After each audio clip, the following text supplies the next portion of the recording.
Swayam Prabha. Digital India. Educated India.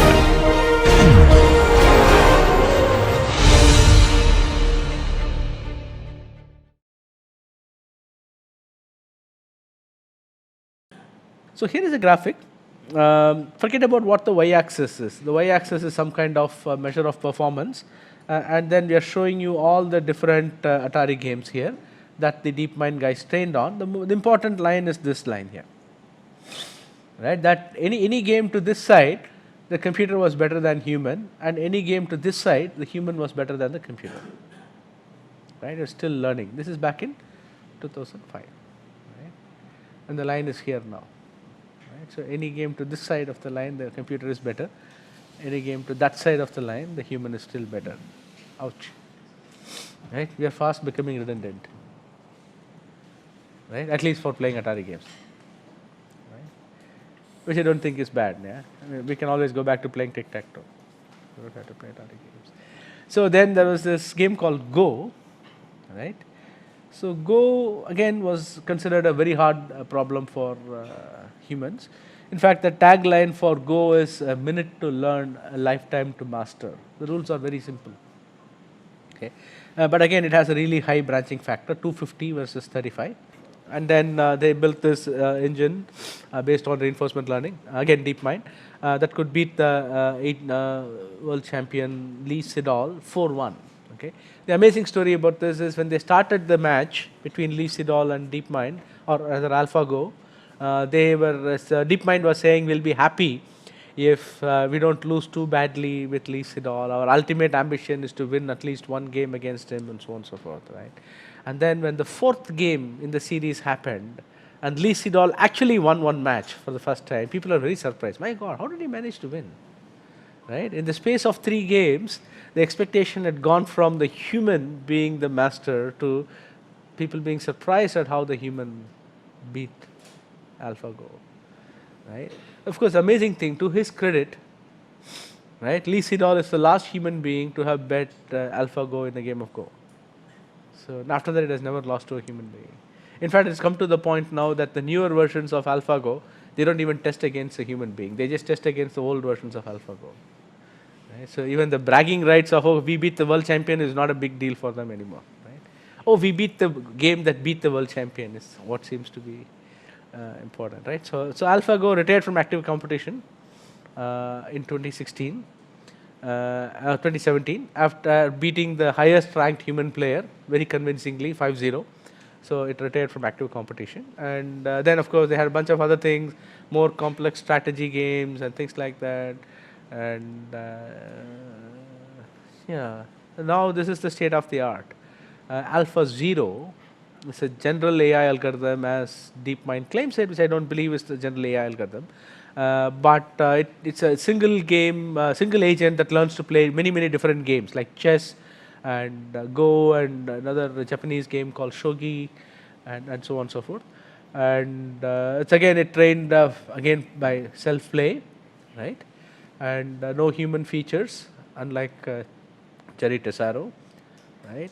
And it beat the AlphaGo that beat Lee Sedol, right? It beat that AlphaGo version by 100-0. Right? Of course, they can't play 100 games against humans, but they can play 100 games against another computer. So they beat it. It beat it 100-0, and it could also beat Stockfish.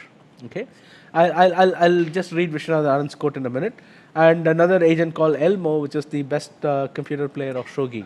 Right. So here is Vishwanathan Anand's quote: "To watch such a strong program like Stockfish, against whom most top players would be happy to win even one game out of 100." Being completely taken apart. To watch a program like Stockfish being completely taken apart is certainly definitive. That's Vishwanathan Anand's statement. Basically, it beat Stockfish. It wiped it out. I mean, Stockfish did not win a single game. Right? And of course, this is the founder of DeepMind. He has to make all these kinds of outrageous quotes. He says it's like chess from a different dimension.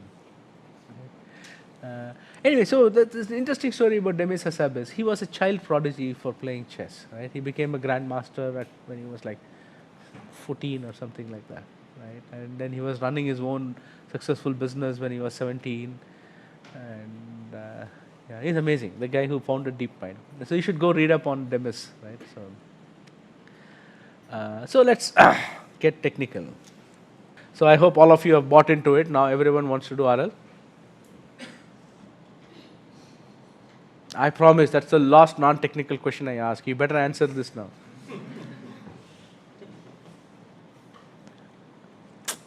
Nope. People are not even answering non-technical questions now. Anyway, you can say no or yes. Both are valid answers, right? Or you can even say maybe. All of them are valid answers, right? So anyway, so let's get back to looking at our agent environment interface, right? So we had an agent and we had an environment, right? So just to make sure all of you are awake, I have switched the places of the agent and the environment. So the agent is at the top, the environment is at the bottom now, right? And I'm going to assume that the agent and the environment are going to interact in discrete time steps. So we'll index it by t and 0, 1, 2, and so on and so forth, right? And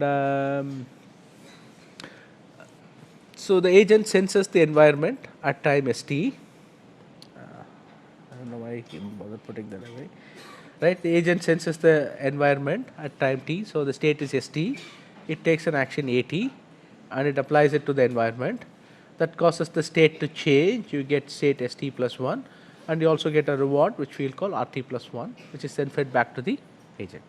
Okay.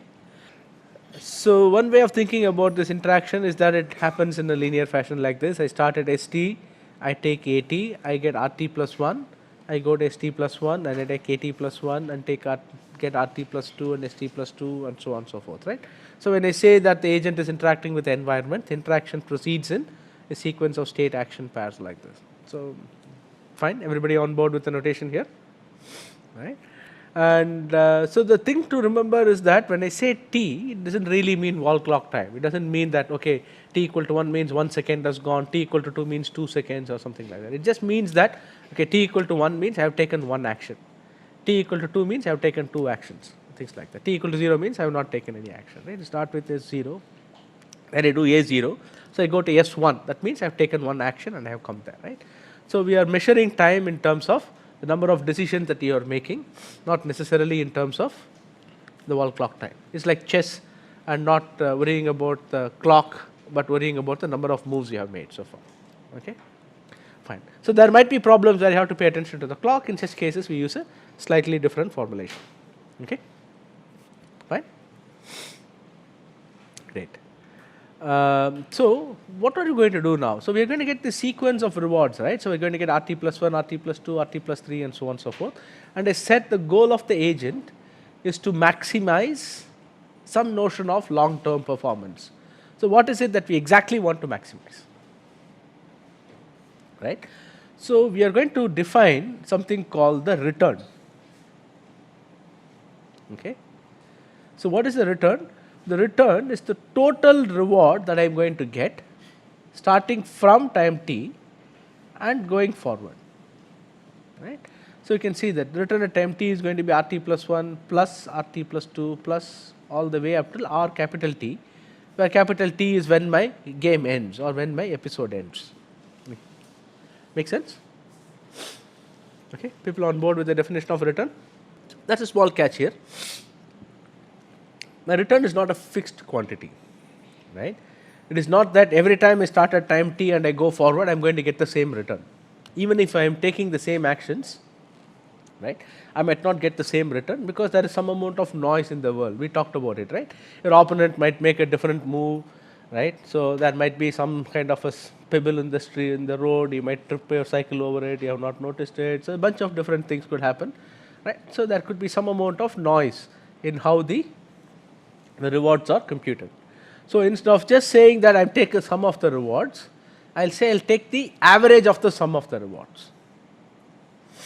Right? So every time I start from here and I run the world forward, right? I run the agent. Right? Every time I do that, I'm going to get a different set of rewards. So for every sequence, I'll sum up all the rewards and I'll take the average of that sums. Suppose I do it 10 times, I'm going to take the average, right? And then if I want to do this in the limit, instead of saying I'm going to take the average of 10, what will I say? I'll say I'll take the expectation of the return. The expectation is just the mean, right? So I'm going to say I'm going to take the expectation of the return. On board? So our goal is now, given a way of behaving, right? So given a policy, which I should have introduced a policy somewhere, I guess. Okay, let's do that. Right. So here, okay, I'm going to write something here. So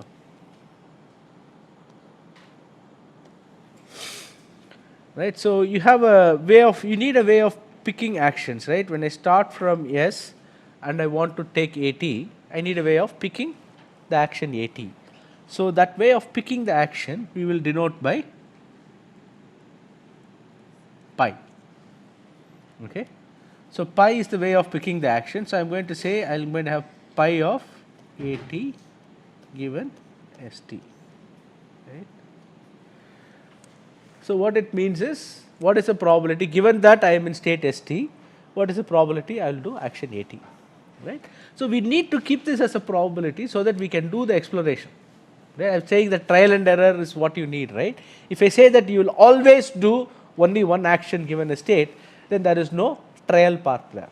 Okay, you might only be doing the error part, right? You might not succeed. So if you want to actually be able to change, you need to have room for trying out different things, right? You can slowly change these probabilities as you learn, but initially you should have room for trying out different things. Okay, so we will keep it like a probability, right? So when I say pi of AT comma ST or pi of AT given ST, all I mean is, given that you are in state ST, what is the probability of taking an action AT? So this is actually a probability distribution. Suppose you have 4 actions, you will have 4 values for pi in a given state, right? So pi of A1 comma S, pi of A2 comma S, pi of A3 comma S, pi of A4 comma S. There will be 4 values you will have. The sum of those 4 have to be 1, right? It's a distribution, right? So and all of them have to be non-negative. So that's basically what we will use. So the notation pi stands for a behavior, right, or what we will call a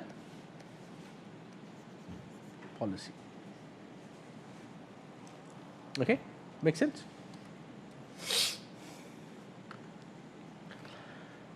Right. So what are we trying to maximize here? We are trying to maximize the return.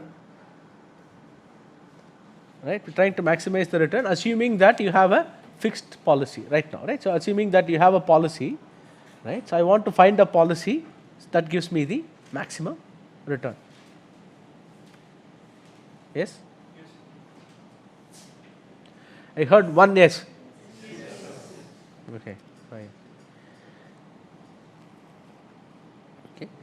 So it's all fine, adding up all the rewards is fine if I know for sure that, say, after 30 steps or after 40 steps, right, my episode will end, right, my interaction will end.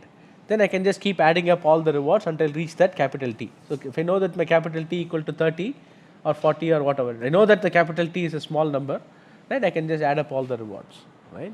But what if my capital T is not a small number? What if my capital T can go indefinitely, right? If you think about the problem of cycling, right, it's not like I want to learn a policy to cycle that will keep me on the cycle for only 30 steps or 40 steps or 100 steps or something, right? When I want to learn cycle, I want a policy that will say keep me on the cycle indefinitely until I want to stop and get down, right? I mean, it shouldn't be for a fixed number of time steps. So in such cases where the interaction does not have any natural episodes, doesn't have a breaking point, like games have natural episodes, right? But these kinds of control problems did not have any natural episodes. In such cases, I don't want to just blindly sum up the rewards, because the rewards could become arbitrarily large, right? Because I'm summing it up, right? The unbounded sum, it could become arbitrarily large. So what we do is we introduce this concept called a discounted return. So in a discounted return, what you do is you start off with RT plus 1, and then for the next reward you multiply it with a constant gamma, and then you do gamma squared and so on and so forth, right? Here the gamma is between 0 and 1, right? And you'd set gamma equal to 1 only if you know that the summation will terminate. Okay? In general, you don't set gamma to 1, it has to be less than 1. Okay? But I left the equal to here because it's possible, I mean, if you know that, right? And the gamma is called the discount rate, and as long as the individual r's are bounded, as long as the individual r's are not infinite, right? Because gamma power k will keep going to 0, this whole sum will be bounded, right? So you'll have a finite number as the value, right? And gamma is an interesting interpretation. So let's think about what happens for different values of gamma. If I set gamma equal to 0, what will happen to that summation? It will be just RT plus 1, right? All I'm interested in, what is the next reward I'm going to get? Right? I don't care what happens in the future. It's very, very short-sighted decision making, right? Right? Hey, if you're going to watch that new Avengers movie tonight, great, I'll go do that, right? So my exam tomorrow I might do very badly, but I don't care. It's very short-sighted decision making, right? And then if you want to even think even more, right? Okay, I have to do my exam well so that I can get a good grade, then I can get a good job, and then I can do this. So then you're talking about all your ultimate rewards that you're going to get. That's long-sighted, right? So if I set gamma equal to 1, what is going to happen? I'm going to be this kind of really far-sighted planner. I'm going to look at all the rewards I'm going to get far into the future, give all of them equal importance, right? And if I set gamma equal to 0, I'm only worried about the immediate reward, right? So as gamma goes closer to 0, you become more and more short-sighted in your decision making. And as gamma goes closer to 1, you become more and more far-sighted in your decision making, right? In fact, this was one of the original motivations for introducing gamma into the return formulation. Because humans, remember, this comes from psychology, right? A lot of this motivation came from psychology, and humans are notorious for some people being short-sighted, some people being long-sighted, or whatever, or far-sighted, right? There's a huge difference between long-sighted and far-sighted, right? So long-sighted is when people start doing this, right? So anyway,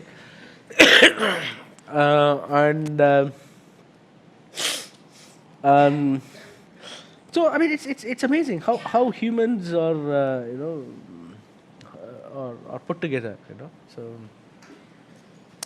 I was going to say something else, but then it might have religious tones. But how humans are put together. So people ran this experiment some time back. So there are many neuromodulators in our brains, right? So that allows us to do all your thinking and all cognitive processes. And dopamine is something that's very important. That's supposed to look at the temporal difference learning is mediated by dopamine. And there is something else called serotonin, right? So what these people did was they set up this task. So there were 2 squares that appear on the screen, right? So one square has few dots, the other square has a lot of dots, okay? And then at every time step, a fixed number of dots will disappear from both the squares, okay? And when a square becomes free, and if you have selected that square at the beginning, you will get a reward that is equivalent to the number of dots that were there in the square to begin with. Right? So what is going to happen?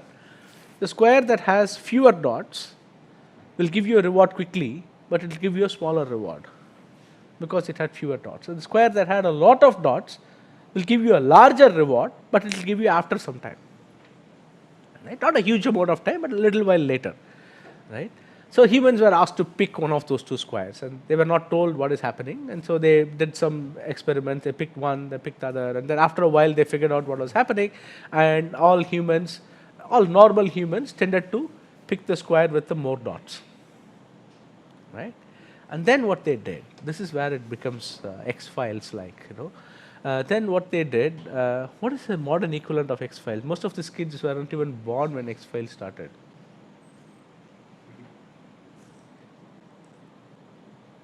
I don't know. Okay, whatever. So what they did was they gave a chemical that blocked the production of serotonin. Production of serotonin. Immediately, the humans switched from picking the dense square to picking the lighter square, the sparser square, so that they were getting rewards earlier. No retraining or nothing. Just they turn off serotonin, then I start becoming short-sighted in my decision making. And then after a while that blocker wears off, right? And then they bring back the humans and ask them to do it. They go back to picking the higher reward but long-term reward. This is like amazing, right? It's like you can program humans using chemicals, which is what all the conspiracy theory people say that the CIA is doing to you now, right? So, I don't know. I guess the latest bugbear is Moody has done that to you. Anyway, so it's amazing. So this kind of gamma actually has a psychological meaning. So that's my aside, right?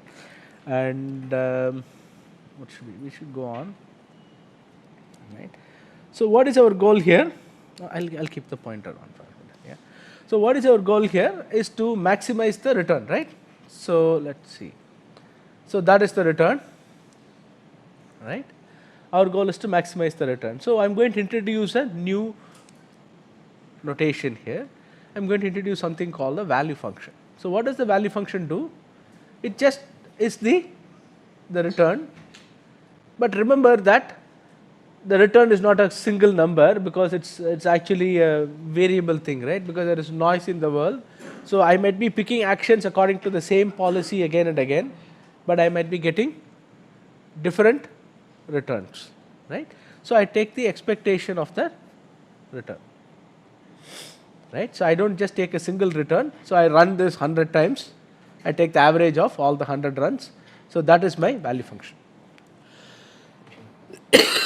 So I have this thing called the state value function for policy pi that says the following. Let us say that I start in state S, that's what I mean by st equal to S, right?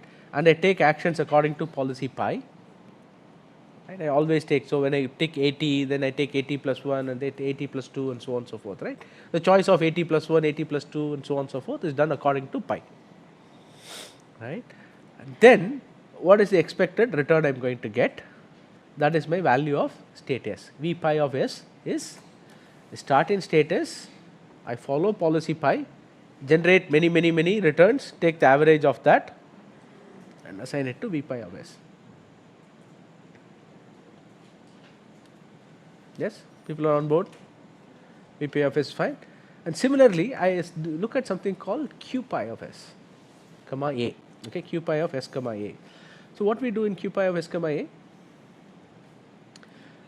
So what I do here is that I assume that I start in state S, okay, but that my first action is A.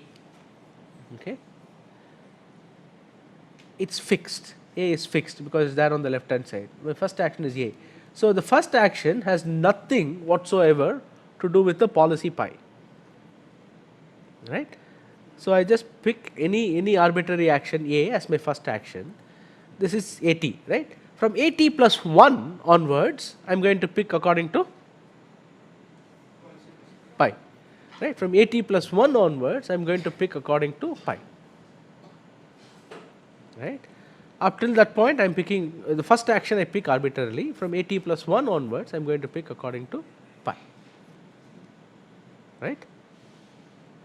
So that is the action value function. So what will be the expected return if my first action is A and after that I am picking according to pi. So that is why I have the pi here, I have the A here and I have the S here. So S is the starting state, A is the starting action and pi is what I use for continuing to pick action thereafter. Okay. Is it fine? The definition of action value and state value? Okay, great. So let's try to do a little bit more tricks with this action value and state value. So people remember the definition of the return, right? So you write it out as a sum, right? Now I can write it like this: RT plus 1 plus gamma times, I'll put all of this into a bracket, right? And these guys in the bracket is essentially nothing but the return starting from time t plus 1, if you think about it, right? The return starting at time t is this sum, and this sum is the return starting from time t plus 1.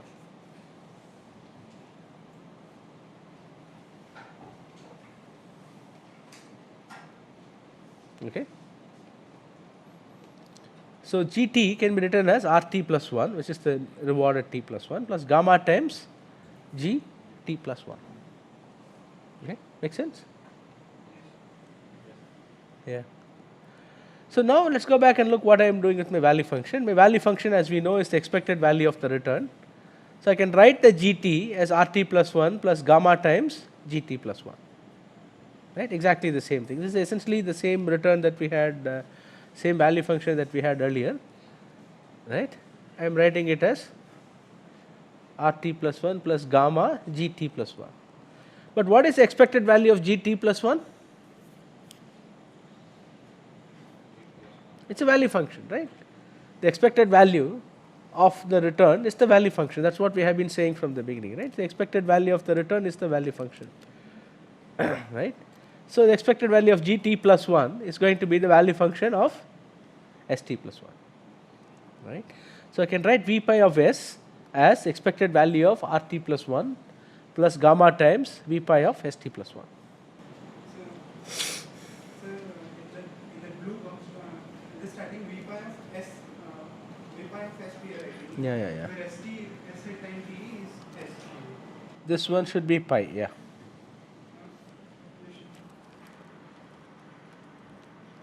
I'll have to edit my slide at some point, but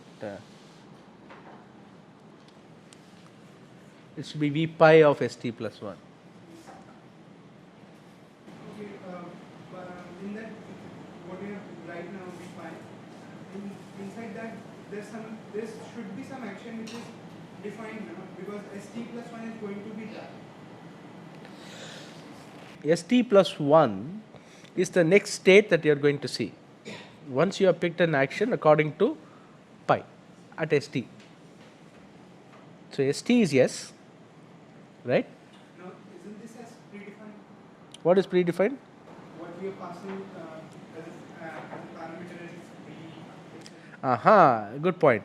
So st plus 1 turns out to be a random variable.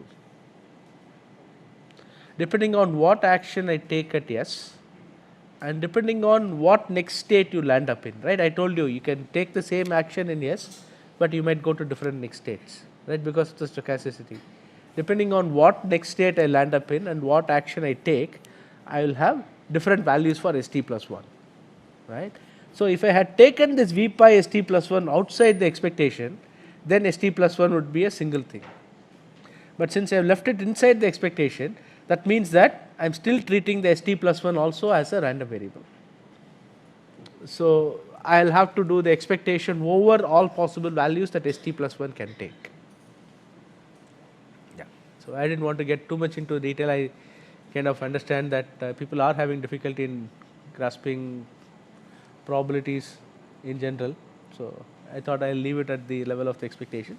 But if you want, we can talk during the break. I can tell you what the full expectation is. In fact, it's a very tricky expectation. It's a triple expectation. Okay. Yeah. Right. So these are called the Bellman equation for the policy pi. Right. That's Richard Bellman who came up with these equations. This is recursive form. Right. So v pi of s equal to the expected value under pi of rt plus 1 plus gamma v pi st plus 1. Okay. You can do something similar for action values also. So you should remember this equation because we'll come back to it later. So q pi s comma a is the expected value rt plus 1 plus gamma times q pi st plus 1 comma at plus 1, right? Given that st equal to s and at equal to a. So you should remember that again, just like I was mentioning, like st plus 1 can be a random variable, at plus 1 is also a random variable because it depends on what I pick under policy pi. Okay. Okay, this is fine. So just remember this expression.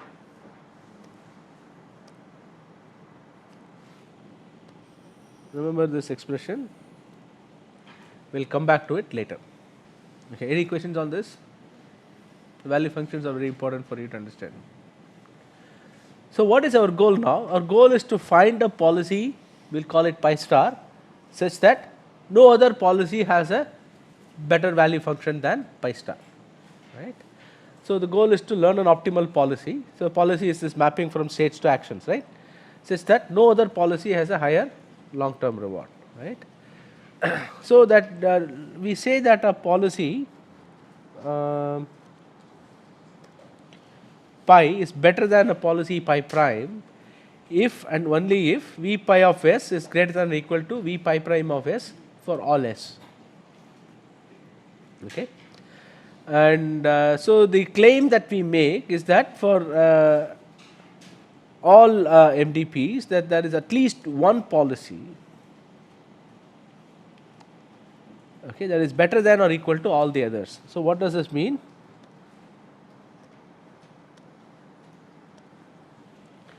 So there is a pi star such that v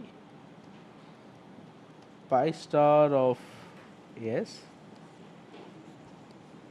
greater than equal to V pi of S for all S for all pi.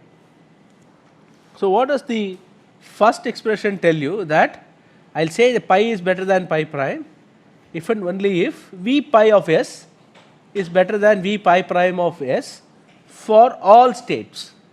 Suppose I have 100 states, right? For every one of those states, the value, what is the value? It's expected return. So if I start in some state S at time t and I follow pi, I should get at least the same return or more than starting in the same state S and following policy pi prime. Okay? Then I say pi is better than pi prime. Right?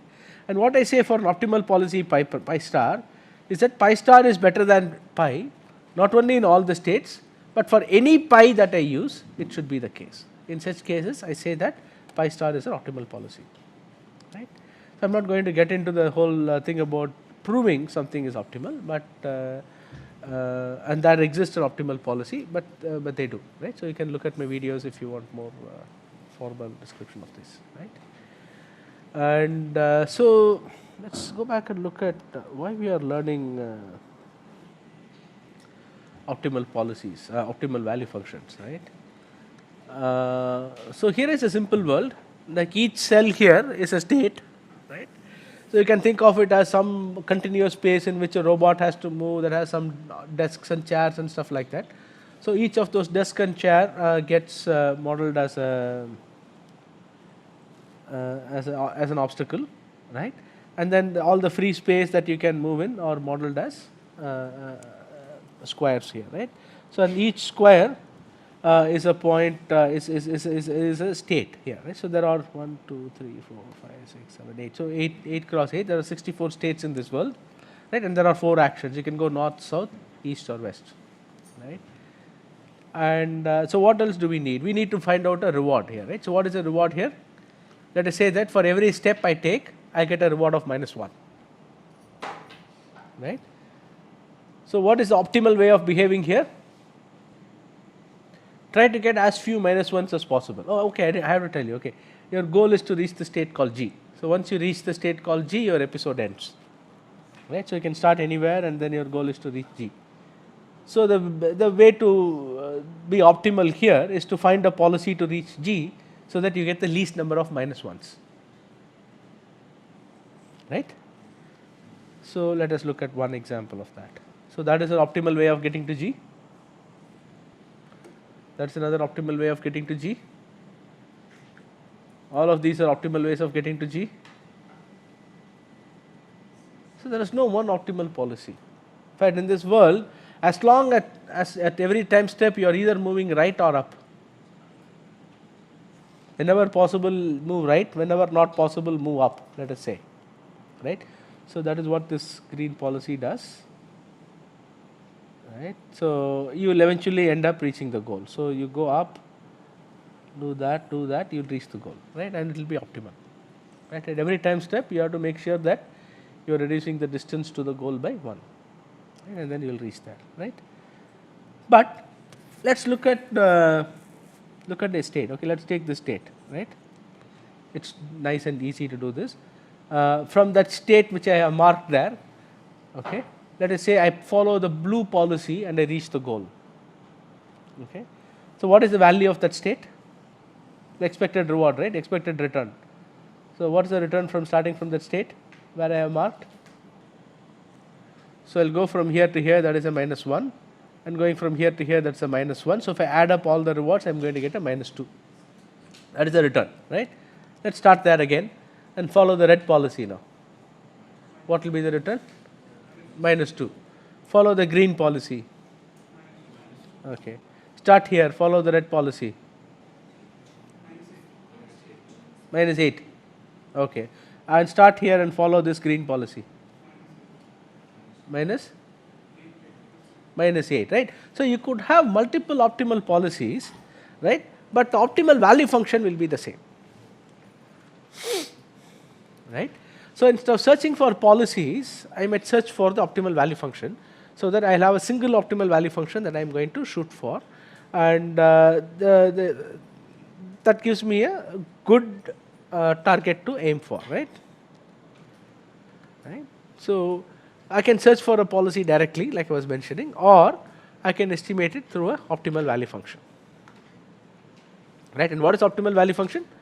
It is just the expected return you are going to get starting from a state and behaving optimally. Okay. So let's look at how will you write down this value function, right? Remember, I am talking about behaving optimally starting from a state, right? So V star of S, which is like V pi star of S, should be, okay, so this is the value for behaving optimally from a state, right? RT plus 1 is the reward I am going to get for the first action, and in the future I am going to behave optimally, right? So what do I do? So this part V star ST plus 1 tells me, okay, from ST plus 1 if I am behaving optimally, what is the reward I am going to get, which is V star, that is by definition, right? And what does this RT plus 1 tell me? What is the reward I am going to get for choosing the first action? And what should be the first action? It should be the one that is the best action in this state, right? So I am just explaining this at an intuitive level. There is a more formal way of writing it down, just to keep it intuitive. So I am going to take the best action such that the immediate reward I am going to get and the return I am going to get thereafter for behaving optimally is maximum. Okay. And this set of equations is called the Bellman optimality equation for V star, right? And this is a non-linear set of equations, but it has a unique solution. Okay, that's a tricky part. And again, if you are interested, you can look at the videos. I do this in gory detail there. But this is the unique solution for this system of nonlinear equations, right? So likewise, you can write one for Q star, right? Remember, in Q star, your A is fixed, right? There is no question of the optimal A there, right? Because this is any arbitrary A. So I'll pick an arbitrary A, so I'll get a reward, but after that I'll behave optimally. The first step is not optimal, but from the second step onwards I'll behave optimally, and therefore I'll pick the max action for Q star. Again, Q star is a unique solution for this system of nonlinear equations. It's a little sleight of hand if you think about it. I define Q star by using Q star, right? It's a recursive definition, but it's well defined because there is a unique solution to this set of equations. Yeah, okay, let me finish this one slide and then we'll stop, right? So what is the use of having Q star, right? So if I have Q star, so let Q star SA be the expected value of starting in status and doing action A and behaving optimally thereafter, I can recover my pi star very easily by just saying that pick the action A that has the maximum Q star value in the current state. So the way I can create pi star, right? So let us say I give you Q star. I give you a way of finding out what Q star is, right? You have learned what Q star is. You have it in your hand. But now that is not enough for me. Knowing Q star is not enough because my solution is really pi star, right? Knowing the value function is not enough. I need to know how to play tic-tac-toe, right? Knowing the value function is not enough. I need to know how to write the cycle. I need the policy. How do I recover the policy from the value function, right? So if you have Q star, it's very easy. All I need to do is pick the action that is best according to Q star. Suppose I'm in a specific state S. I go around, look at all the actions that I could take from state S, look at the Q values of those actions, the Q star values of those actions, and pick the action that has the maximum Q star value, right? Remember, I've given you Q star. That means I know what is optimal already, right? I don't have to do any exploration. But on the way, while I'm trying to learn Q star, I'll have to do trial and error. But once Q star is known, I can just be greedy with respect to Q star and I can find out what my optimal policy is. Okay? Make sense? So that's the reason we actually try to learn Q star. And how we learn Q star is what I'll talk about in the second half of the lecture. Okay?